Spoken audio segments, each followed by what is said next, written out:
Okay, so part two. Past, present, and futures, plural, of Islam in America. But again, to set the stage, a couple points I'd like you to consider.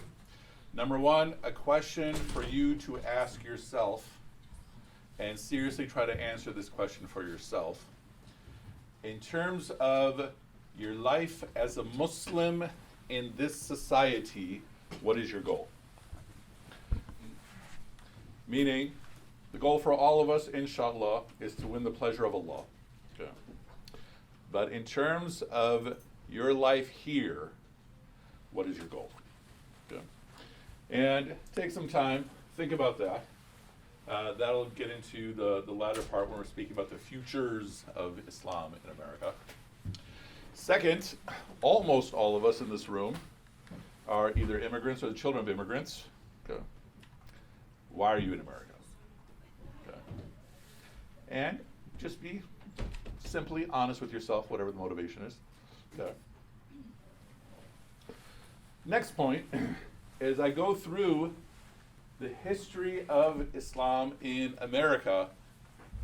I want you to think of this as your history. This is my history. This is your history. Even if I've only been Muslim in America, whether as convert or lifer, for a year, this is the history that I'm inheriting. Okay. Which then also means I'm a part of the history. So what I do as part of my Islam will have an effect for 5 years, 10 years, 100 years potentially. What I don't do will also have an effect for 5 years, 10 years, 100 years, so forth and so on. So that's the first round of thoughts. Next point to consider is, especially in Surah Al-Baqarah, that much of the first half of the surah, Allah is speaking to the Ummah of Musa, peace be upon him, right? Bani Israel. And he's speaking to them in their narrative, okay, according to their story, right? If you open up Surah Al-Baqarah, first 39 ayahs are the introduction, ayah 40, Allah speaking, Ya Bani Israel, so forth and so on. And then all the way up to about ayah 74, he's giving them their whole history. Remember you did this, remember I gave you this, and you did this, remember I gave you this, then you did this, so forth and so on. And then much of the latter part of the surah also gets into this. And so when I'm speaking of your goal, your history, my goal, my history, as part of Islam in America, think of what is the direction of that narrative.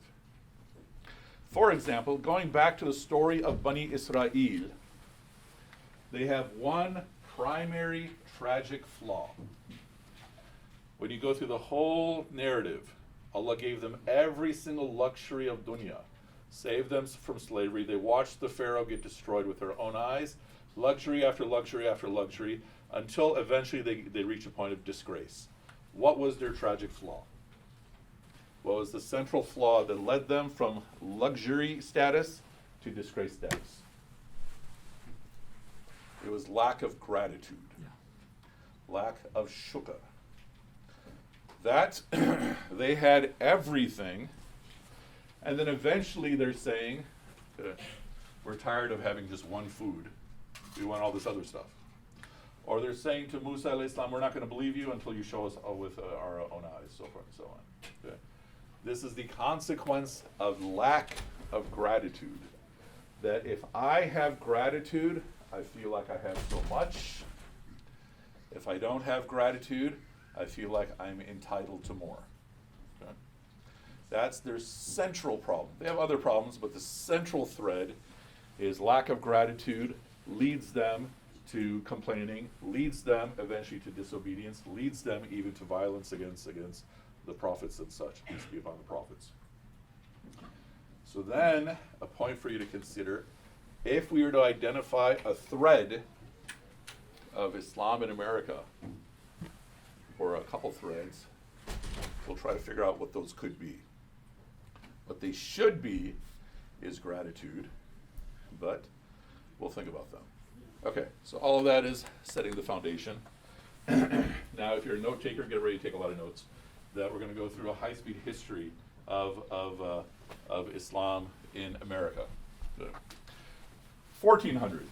1400s. Then we'll get into the 1600s. Then we'll get the 1800s, 20th century, and then moving from there. So the first known presence of Muslims in the Americas is coming from two directions. One is estimated to be around the year 1421, and there was a massive project by the Chinese to map the entire world. And the general who was leading this was actually a Muslim, and they are said to have reached the Americas at around 1421. Yeah. But they didn't settle here. They reached here, but then moved on as part of their exploration. That was from the west. From the east, not so much in what today we call the United States or North America, but we had the beginnings of the transatlantic slave trade. Okay. There, the estimate is around the year 1444, when we started having Africans being brought here enslaved to the Americas. And the scholarship on this is still pretty young. We don't know what percentage were Muslim. Low-end numbers say as low as 4%. High-end numbers say as much as 80% were Muslims that were part of the enslaved. But the big date that people give is 1619, is when the slave trade starts in what we speak of the United States. Louder? Okay. Okay.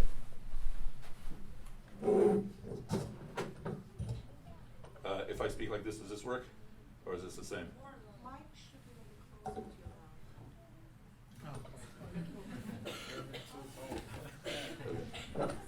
Okay, so if you won't get bored by me sitting, I can just, start pontificating like this. Does this work? Is this better? This is better. Okay. Okay, Michelle. Okay, very good, Michelle. So, 1444 is one of the dates given for the beginning of the transatlantic slave trade into the Americas. 1619 is when it is said to reach what is today the United States. The United States didn't form, obviously, for another 150 years. But the point I want you to consider is as many as 80% of the enslaved may have been Muslim. Good. And we won't get into this, but some of these slave traders in the Africas were also Muslim too. Good. We usually speak of the white part of the story and such. That was also part of the story too. Good.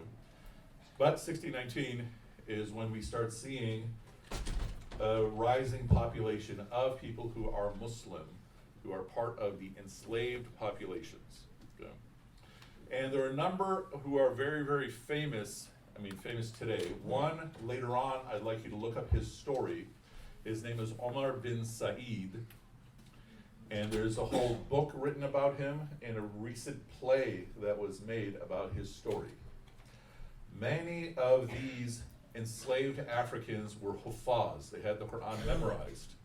But in the process, they were not allowed to learn anything. They were not allowed to teach anything. And so they get paid in the modern equivalent peanuts. And then they would use that to collect paper to then teach each other Islam. But eventually, those of you who know this history know that that was getting forcibly erased. So that was also a presence of Muslims that didn't last. Okay. There were also, at this time, there was a competition among Spain and England for the gold and all of the wealth of the so-called New World. And Spain was taking the lead at first, and so England would start to line up with Morocco to try to defeat and get a head start. And so even among the travelers and traders, there were quite a few from the Maghrib, from modern day Morocco, who were also entering into the Americas, not known as much of whether they've lasted or whether they went back. but even some of these people were the people who were working with Columbus as Columbus was coming to America toward the end of the 1400s. Okay? And so, those are the first few hints of Islam in America. But it lasts long enough where we do have Muslim names that are in the Revolutionary War. We have Muslim names that are present in some capacity during the signing of the Articles in Confederation of whatever becomes the US Constitution. And we know Thomas Jefferson is even speaking, saying that our vision is a democracy. And so if America becomes a country of Mohammedans, Muslims, who've migrated here from the Ottoman Empire, and they vote for Muslim leadership, that's exactly the vision of America. Okay.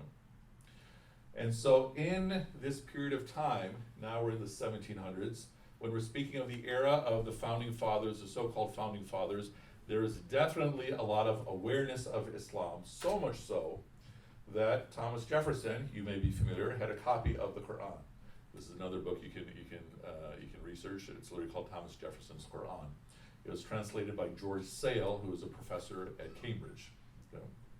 There is even a familiarity with many, many Muslim thinkers. So if we go back to that period of the 1700s, early 1800s, we have in the libraries of the earliest Americans not just copies of the Quran, not just teachings of the Prophet, peace be upon him, but even teachings of Rumi, of teachings of Sadi and others. Okay. So there is this awareness. Okay. But then we start seeing more migrations in the 1800s. Now going back to China, the dominant tribe of the Chinese is which tribe? Han. Anyone know? The Han. Okay. What is the name of the Muslim tribe? The Wei, H-U-I. Okay. So Islam has been present in China for about 1,300 years. Okay. And one of their legacies, and I'm giving you super simplistic history, is the Wei tribe. Okay. And many of these Chinese Muslims were then brought to the Americas to build railroads, especially in the West. And you'll see some hints of this. If you look at old Westerns, there's often somebody Chinese in the background who is part of this whole process of literally building a lot of the railroads, the train tracks and such of the United States. Okay. Again, nothing was settled. Nobody had any lasting settlements. Is there any slavery kind of thing for Chinese as well over there?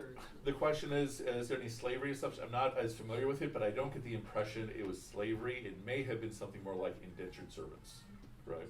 So people who were paying off debt or something like that, or it may have been simple employment, but it does not seem to be slavery, but I'm just giving you my full knowledge there, you know.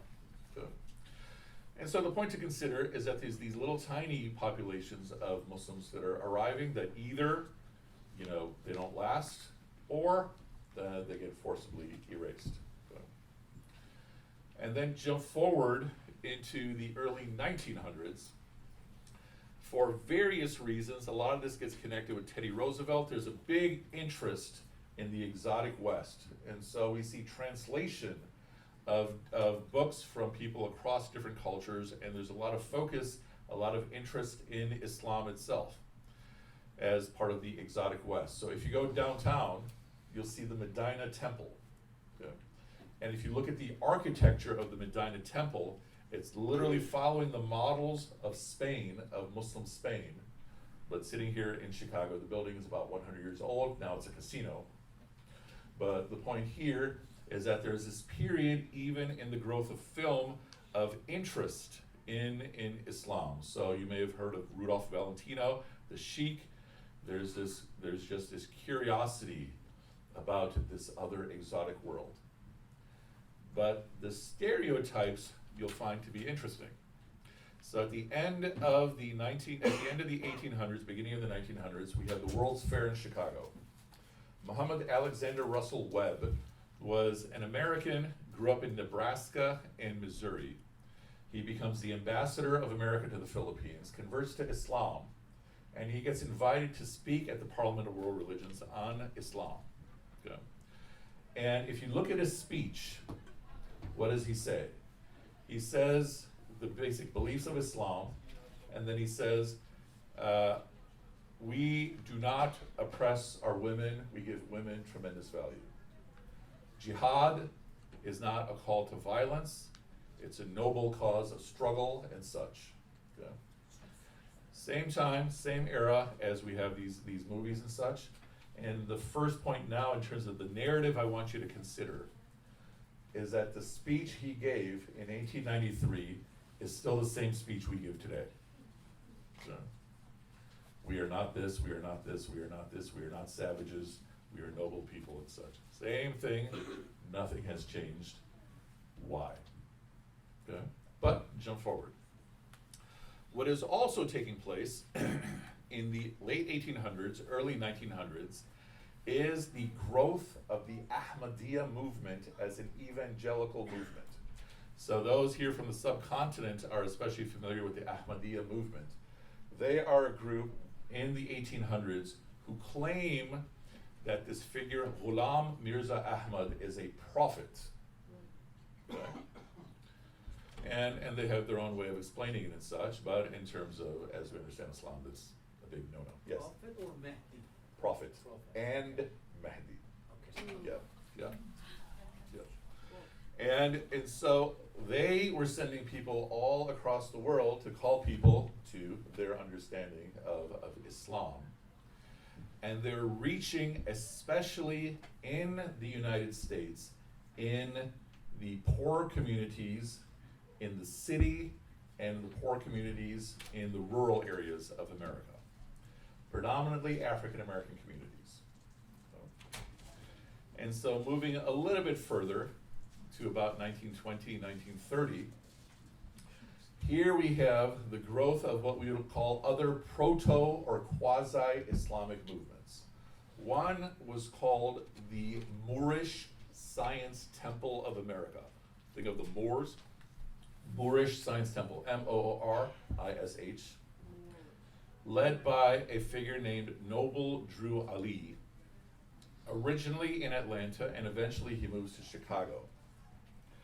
And they have a central text called the Holy Quran, but it is 19 chapters taken from the Ecumenical Bible. Okay. And they have many Muslim-type symbols as part of their symbolism, the way we have, for example, the crescent moon and such, but they also sort of match up with Masonic Mason symbols too, like a big curved scimitar and things like that. And so this is a small but growing movement in urban African American communities. Another one is the Lost Found Nation of Islam in the Wilderness of America. Full title, The Lost Found Nation of Islam in the Wilderness of America, which is today known as the Nation of Islam. Okay.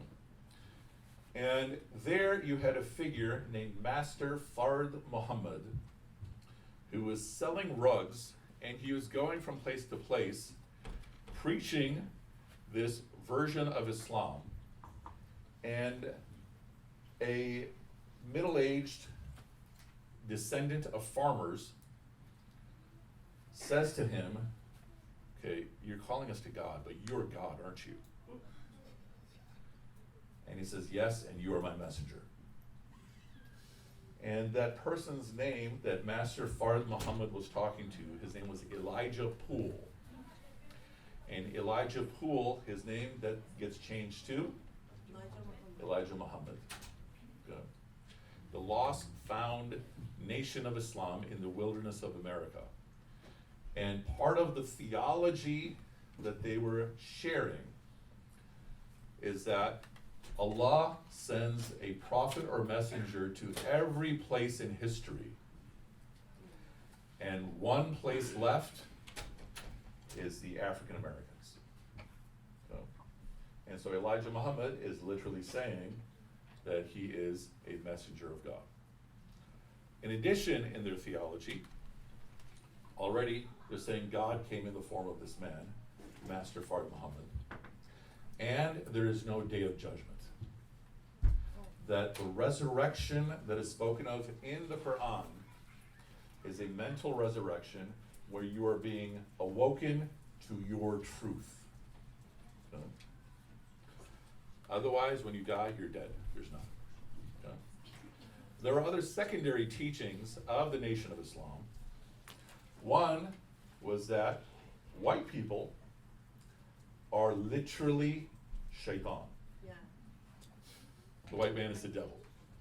That the white man was created in a lab 20,000 years ago as the devil, and all white people, the institution and white people, are literally the devil. Okay. Pause.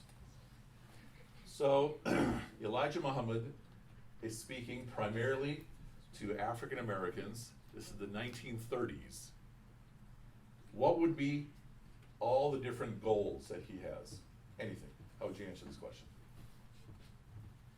Include the theology, every aspect of it. That Elijah Muhammad, the Nation of Islam, are literally the first organization telling African Americans, don't be afraid of white people. 1930s, everyone who is elder, their parents, and above, grandparents and such, were enslaved.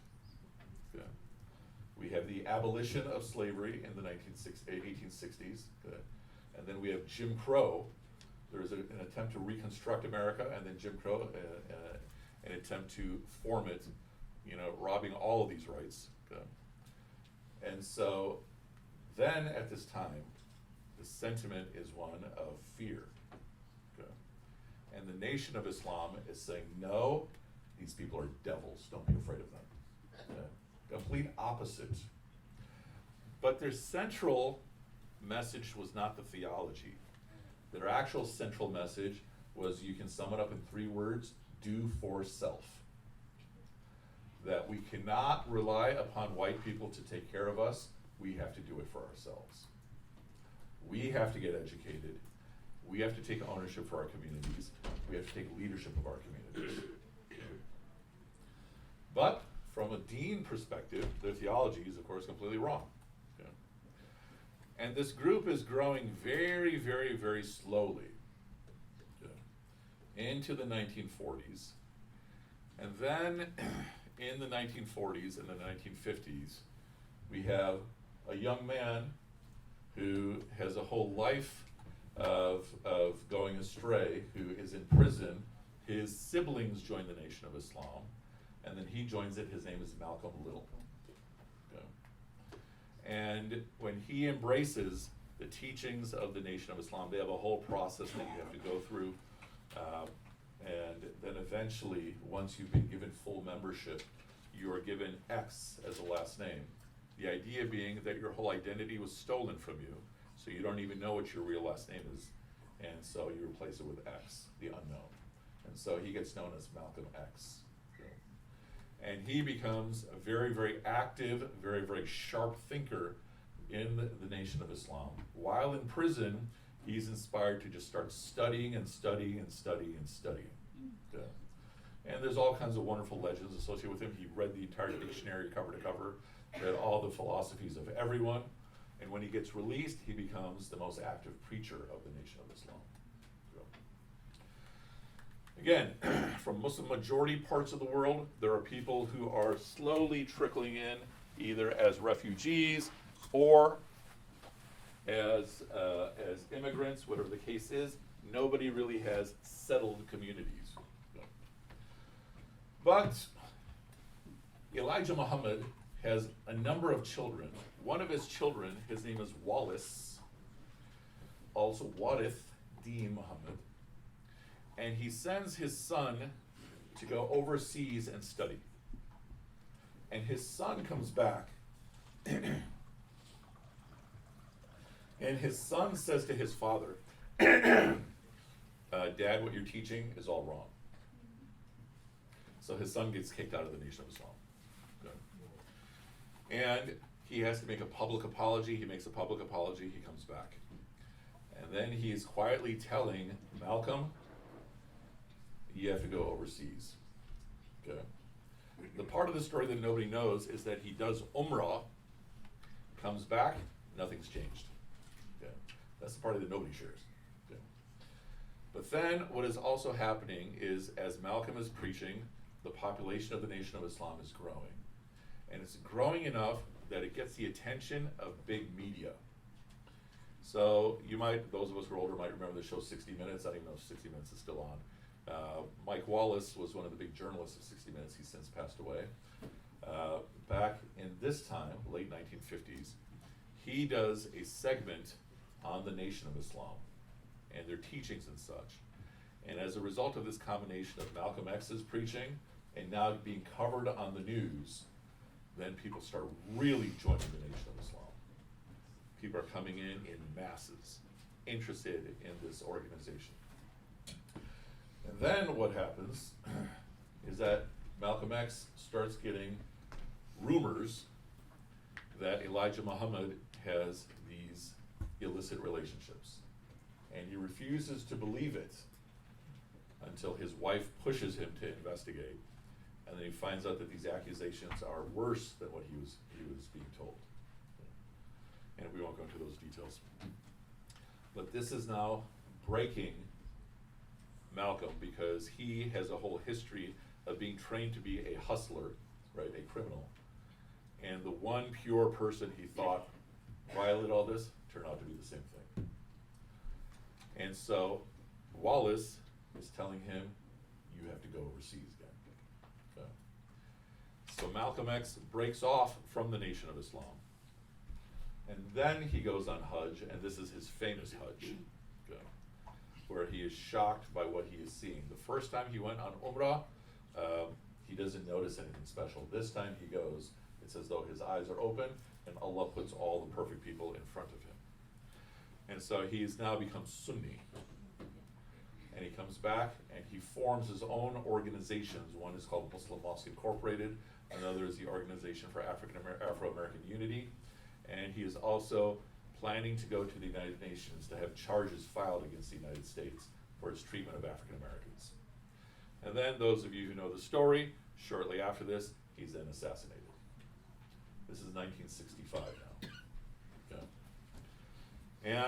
And so consider that up until this point, most of Islam in America is the Nation of Islam. Okay. Most people did not leave the Nation of Islam when Malcolm X left. And who's the most famous person who didn't leave with Malcolm? Muhammad Ali. So, as Malcolm X was preaching, we're rewinding a little bit, as he's preaching, there's this rising boxer, Cassius Clay, who gets interested in his preaching and very quietly would enter and listen to his sermons over and over again. Okay. And then as this boxer is rising, eventually he fights for the heavyweight title. And again, those of us who are older remember some of this. To be the heavyweight champion of the world was the highest sports status you could possibly have, at least in America. And so Cassius Clay defeats Sonny Liston to become the heavyweight champion of the world. And the next day, he announces, my name is Muhammad Ali. Okay. But when Malcolm X, who was at the fight, left the Nation of Islam, Muhammad Ali didn't leave with him. He stayed with Elijah Muhammad. Okay. 1965, Malcolm X is killed. Another huge thing happens in 1965. America opens up immigration. America changes its immigration laws. Up until that point, to emigrate to America, to get a visa to come to America, you are only allowed according to what percentage of people from your country are already in America. So if 9% of America is German, then 9% of all the immigrants were allowed to be German. Okay. This was how the law was set up. And then in 1965, they opened it up with a special focus on trying to bring in people from non-European lands. And so then we have the beginning of a wave of people coming, especially from South Asia, including my family, people from the Middle East, people from Sub-Saharan Africa and such. And these were primarily, initially, white-collar workers. So people in business, engineers, doctors, such like that. And so in the 1970s, you see the growth in Chicago, for example. So in Chicago, what was taking place is you had a number of new professionals who are trying to form a Muslim organization. And first, they go to a Turkish center, and the Turks tell them, "You guys are too religious for us. We can't handle you. We like to do other things, and you don't do any of those things." So then they go to a Bosnian center, and the Bosnians say the same thing to them. Okay? Many of those Bosnians eventually started moving to places like Northbrook and started selling there and growing families there. And so then these small group of South Asians, Indians, and Pakistanis, they formed the Muslim Community Center, okay, on Kedzie Avenue. And this becomes the first continuously running masjid in Chicago. Okay. This is 93 minus 25, so 68. Yeah. What's the name? Muslim Community Center. Yeah. Muslim Community Center has since grown. It's moved to Elston. Today it's at Elston Irving Park Road. And then it's expanded to Morton Grove Muslim Education Center. And so now they even have a full-time Islamic school. And then there were also pockets of Palestinians moving to Chicago. And they're settling on the southwest side at 63rd and Kedzie. Okay. And here they're primarily shop owners, but then as they started growing in terms of their community, their descendants, they were moving further southwest from 63rd and Kedzie to Bridgeview. Okay. And they eventually set up, and this is around the late 1970s, early 1980s, Mosque Foundation. Okay. Again, as we're going through this, I'm trying to make it as local as possible because I want you to think of this as your history, which means you're also a part. You're inheriting it, and you're also handing it off. Okay. But back to the Nation of Islam. After Muhammad Ali becomes a heavyweight champion, Malcolm X is out of the picture. They're growing even larger and larger. And Elijah Muhammad dies in 1975. And there's a small struggle for power. And Wallace Wadith Din becomes the head of the Nation of Islam. A few of the other brothers also separated and formed their own Nation of Islam, but everybody followed Wallace Wadith Din Muhammad, in part maybe because Muhammad Ali stayed with him. So Muhammad Ali with Wallace, Wallace announces to everyone on his father's death that the person you thought was God is not God. You don't talk to God by calling him on the phone, you talk to God by praying. And what my father was teaching you, you needed to hear because you wouldn't understand anything else. But now we are embracing true Islam. So in 1975, the entirety of the Nation of Islam converts to Sunni Islam. Might have been the largest single-day conversion in the history of Islam. Upwards of maybe 2 million people, just like that. And one of their centers was on the south side of Chicago at about 73rd and Stony Island. It was an Eastern Orthodox church. So you know how Eastern Orthodox churches look because we took the same form, the domes and everything, made it into a masjid. And all of the temples of the Nation of Islam across the country were then converted into masjids. And at first, there was a lot of conversation between these new South Asian and Arab immigrants and the African Americans who've now become newly Sunni to work together. But there were a couple problems. The people who immigrated didn't really have an American vision of Islam. Okay, their Islam is what we did back in Pakistan. Their Islam is what we did back in Egypt and such. Okay, that's what they understood Islam to be. But then there is also a type of arrogance about it too. Okay. And I mentioned they were white-collar workers. Okay. And so there was also a professional, a socioeconomic condescension too. That a lot of the immigrants were moving steadily into the suburbs, where a lot of the members of the Nation of Islam were also living and working and developing in the city. And so we had essentially two communities forming side by side. Wholly Muslim, looked at each other as wholly Muslim, but not really integrating with each other. Okay. As we get into the 1980s, then immigration is skyrocketing. We call this the big 80s. And then we see the formation of masajid all over Chicago, of Islamic centers everywhere, all across Chicago. Okay. And there's also the establishment of national organizations. So rewind a little bit. From beyond Chicago, there are a number of people who've graduated from college outside of Chicago who are trying to bring everyone together, and they form an organization called MSA. And that was their way of meeting on a regular basis. For the most part, these were people who back home were members of the Ikhwan, Muslim Brotherhood, and they were members of Jamaat-e-Islami, okay, in the subcontinent.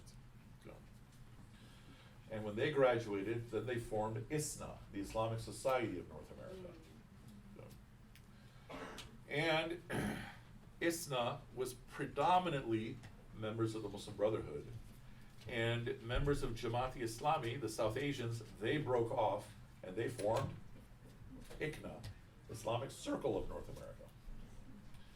ISNA did a study to figure out where are all the Muslims in America, what is the most central location, and they decide Indianapolis. And so that's where they set up their headquarters. If you go outside of Indianapolis Plainfield, you'll still see their headquarters there. ICNA at this point does not have as much of a central organization. But what I want you to think about now is you have one community, that of Wallace bin Muhammad, which goes through a number of different names.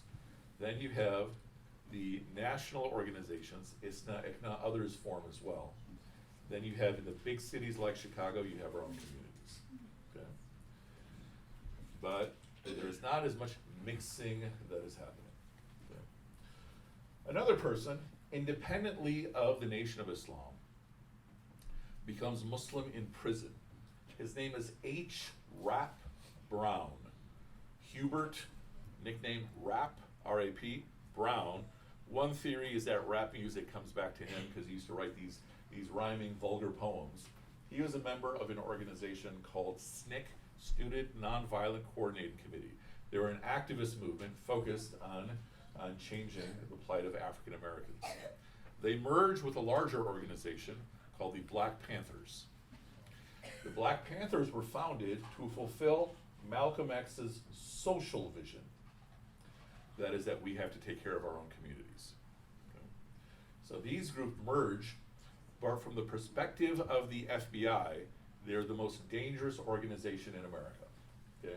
Which was, a lot of nonsense. They were basically focused on their own community. A recent movie talks a little bit about this. It's called Judas and the Black Messiah. Worth watching. It takes place in Chicago. And so, at one point, and they were also, by the way, an armed organization. And at one point, there was a shootout between members of the Black Panthers and the police. Part of this is H. Rap Brown. He gets arrested, he goes to prison. In prison, he reads the autobiography of Malcolm X, and he becomes Muslim. And he changes his name to Jamil Al-Amin. And once he's released from prison, he launches a community based in Atlanta, independent of the Nation of Islam, independent of Wallace bin Muhammad, based in Atlanta, and every place they had a masjid, they would get rid of all the drugs for as much as a 6-block radius. And his neighborhood was so safe that the mayor of Atlanta called him asking if his daughter could live in his neighborhood. So, but if you saw them, they all dressed in Arab garb, African garb, South Asian garb, but they're all African Americans, right? So you'll have women walking through the area dressed in full niqab and such. And these are all full indigenous African American Muslims. But he, at his peak, had the allegiance of 100 masajid throughout the country too. And so we start having 4 major national organizations: ISNA, ICNA, Wallace bin Muhammad, and Jamil al-Amin. Jamil al-Amin's movement went through a number of organizational names. The most common name was Ummatul Rasul, but it's basically associated with him. Okay. Waris bin Muhammad's organization was sometimes called the American Muslim Society. In his latter years, it was called the Mosque Cares. Okay. It's not ICNA. As we get from the 80s to the end of the 1980s, we have, as many of us are familiar, the fall of the Soviet Union. And there is a rewriting of American foreign policy. So Samuel Huntington, Harvard professor, writes an article for, I think it was Foreign Affairs magazine or Foreign Policy magazine, which became the most read article in their history, called The Clash of Civilizations. And he says that with the fall of the Soviet Union, now it is no longer a bipolar world. Now it's multipolar, and the next conflicts will be civilizational conflicts. So the way he identified the world, you have the West, you have the former Eastern Orthodox lands, Russia, okay, Africa, China, Islam, Latin America. And he says that he projects the West's next conflict will be a civilizational conflict with China and or Islam. Okay. End of the 1980s, beginning of the fall of the Soviet Union. We also have the period of the Soviets in Afghanistan, leaving Afghanistan. We have the first Intifada in 1987 in Palestine. And then we have Salman Rushdie, his book, Satanic Verses. That also started in Chicago. There is an imam in Chicago who loved the writing of Salman Rushdie. He's not in Chicago anymore, I won't tell you who he is. And he's so excited about this new book, reads it, he's so offended by this book, that he starts sending faxes to people across the world to protest this book. And in London, his colleagues there agreed to start protesting it, and then the story goes all over the world of Salman Rushdie and the Satanic Verses and such. And the point I'm making here is that over and over, there's different things bringing Islam, especially into the press. Iran, the revolution is in '79, in a 10-year war with Iraq, and then the US, which started the war and then established peace, is taking place. And then you also have the Gulf War. Saddam Hussein invades Kuwait. Okay. So when you go through the 1990s, what is taking place? Ethnic cleansing of Bosnia, ethnic cleansing of Kosovo, okay. Further issues in Palestine, and then we have Chechnya. Okay. And at the same time, in America, there's a huge rise in American culture of interest in Islam for a combination of reasons. Rap music, hip-hop music had a very strong component of Islam in its rhetoric. The justice aspect of Islam, a countercultural aspect of Islam and such. And then a movie based on the biography of Malcolm X comes out. Okay. And so there's a lot of discussion on Islam. And a person in Chicago, Abdul Malik Mujahid, he brings together these 4 groups, and he forms what's called the Bosnia Task Force to try to get these 4 groups to work together, to lobby, to have changes made, in terms of what is taking place across the world. And so think of the people who have been part of Waris Din Muhammad's conversion of Islam, the people migrating from the 70s and 80s. Their children are now in their 20s and 30s. And so then they are now beginning to dictate what type of Islam do they want, what type of Islam will they seek. First big problem, 1993, World Trade Center gets bombed. Okay. And then it's the same depiction over and over again. This is what Muslims are like. Just like Alexander Russell Webb's speech, they're all focused on jihad, they oppress their women and such. A year later, the Oklahoma City Federal Building gets bombed, and for the first week, the news was that it's Middle Eastern terrorists. Okay. Until they found out it was Timothy McVeigh and so forth and so on, who were eventually convicted and executed. Okay. And so that is also taking place. The anti-Muslim hate is increasing. And then Congress passes a bill called the Omnibus Terrorist Act, okay, which then gets rewritten in about 7 years, as I'll explain, but it's basically giving freedom for limited warrants for tapping. And there's a big issue in Chicago where Muslim organizations are getting shut down, accused of funding terrorism.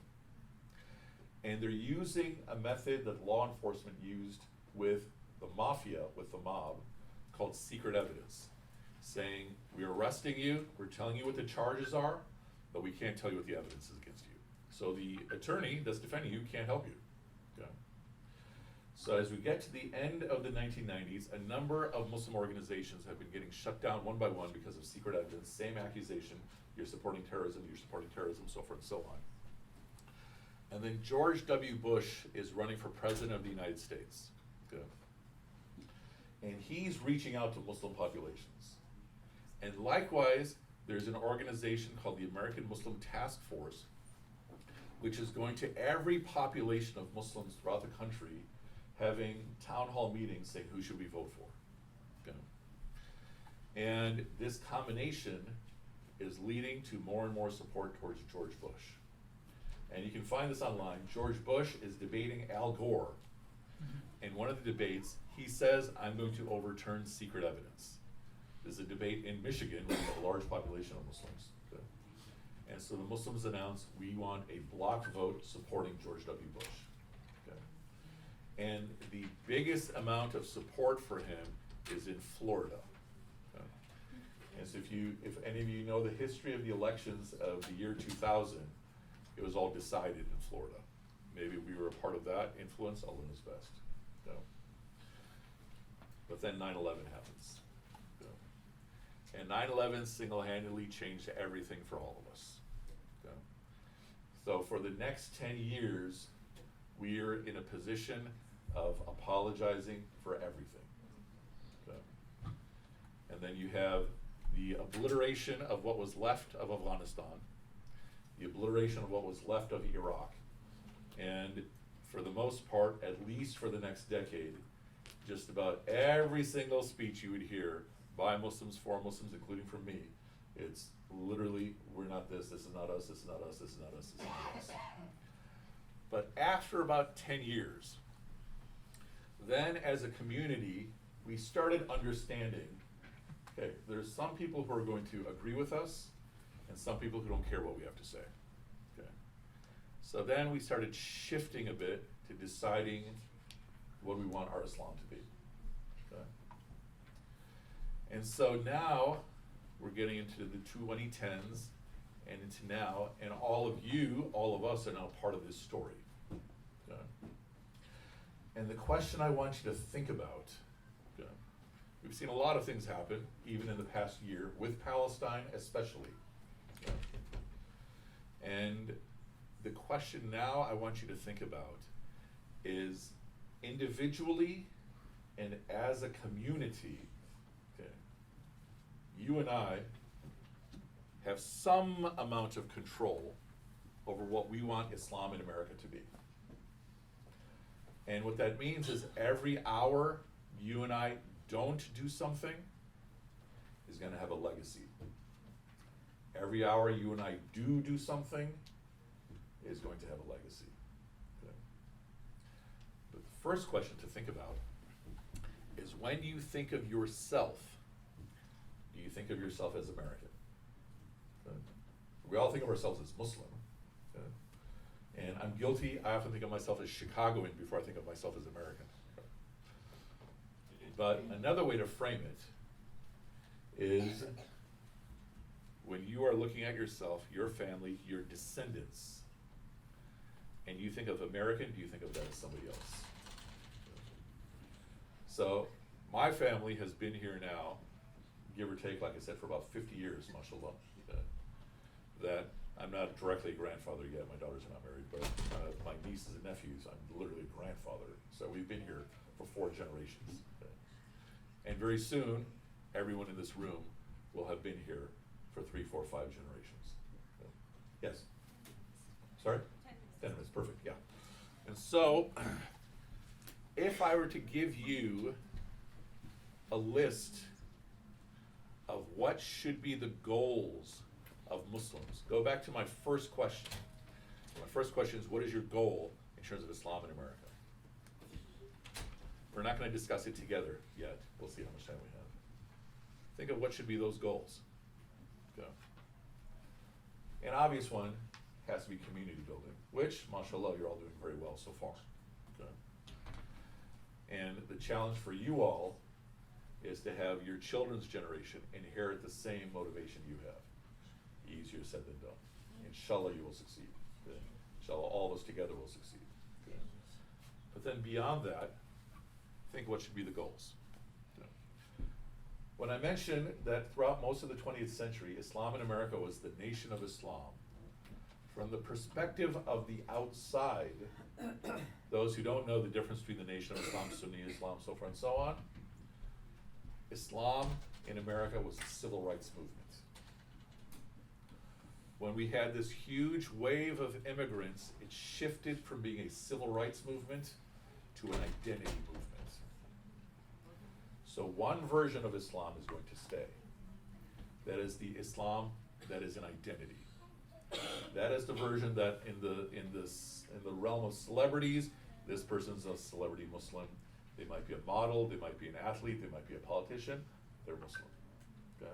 Just like the next person is Jewish, next person's Catholic, so forth and so on. Okay? That version of Islam is going to stay because that's going to be part of the media. Okay? But then think to yourself, what else? My suggestion, which is probably the same suggestion I gave last year, that I want all of us to consider, that I truly believe can happen, is if we just spoke about Chicago, I know we're from all over the country here, but if we just spoke about Chicago, if enough of us in Chicago got together, we can eradicate hunger in Chicago. I truly believe that. Because the amount of intellectual firepower we have in the community, the amount of people we have in the community, the amount of wealth we have in the community, that's part one. Part two, hunger in Chicago is not a lack of food. Hunger in Chicago is a matter of policy, and it's a matter of distribution. Okay. And if enough of us get together, I truly believe we can eradicate hunger in Chicago. The second point I'd like you to consider, when I spoke about the orphans, you know, this is a point that's totally, you're welcome to disagree with. You know, we always, very often whenever there's a giant natural disaster, you know, you'll always have the preachers who say this is Allah's punishment on them, right? But if you think about it, which country in the world should probably get more punishment than any other country in the world for all the destruction we do? Okay. But, I mean, that's Allah's will. A point I want you to consider is America is also one of the best countries in the world in terms of the plight of an orphan. Okay. If you're an orphan in India, Pakistan, what's going to happen to you? You will probably be in what we call a sweatshop, or you'll probably be in prostitution. Maybe you'll be pulled into a madrasa. Okay. This is the case in much of the Arab world as well. Okay. So a second project, as if enough of us in the community get together, we can handle very effectively the plight of orphans. Okay. What is the promise of the Prophet, peace be upon him, for the one who takes care of orphans? You are like this with him. But ultimately, what I'm suggesting for us to consider is that you own your Islam, and the Islam that we have to be is the Islam of upright character. Can you say among the people in your neighborhood or your coworkers, would they say about you, yeah, this person is upright? That is a thing we control. Okay. But the point is, one Islam that is not going to change is the Islam of the identity. Another Islam that is not going to change is the accusation that we oppress women, we were innately violent. That is going to remain too. Why? Why was it an issue back then? Because there are other populations who have a vested interest in making us look like savages. Okay. And another Islam, as I discussed in the previous section, is the Islam of people just getting erased. But what I want you to consider, the fact that you're here already means that you're very serious about your deen, you're about your family, and about the future. But where do you want to take it from here? That is up to you as much as it's up to me. May Allah Ta'ala give each and every one of us in this room the highest of himmah and the wisdom to develop an Islam that is pleasing to Him and that will be a benefit to all of us and to everyone in the society. May peace